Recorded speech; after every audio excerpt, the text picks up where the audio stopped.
અન્ય વેરાયટી મરચા જોઈ લ્યો, ક્વોલિટી મરચા છે. આવી રીતનું મરચાનું દયણું થાય છે, જોઈ લ્યો. એક બાજુ ફોરવર્ડ, એક બાજુ સારા મરચા ને આ પાકી ગયા છે મરચા, જોઈ લેજો. ક્વોલિટી આ ફોરવર્ડ મરચું જોઈ લ્યો.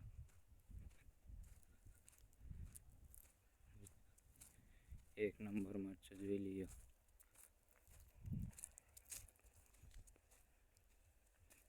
આ ફોરવર્ડ મરચું, આ ક્વોલિટી. ભારીઓ 15 ભરાઈ ગઈ છે, જોઈ લેજો. હજુ એટલું મરચું પાકી ગયું છે પાછું. આ ભારીઓ બાંધી દીધી છે, જોઈ લ્યો. એક નંબર ક્વોલિટી છે ને.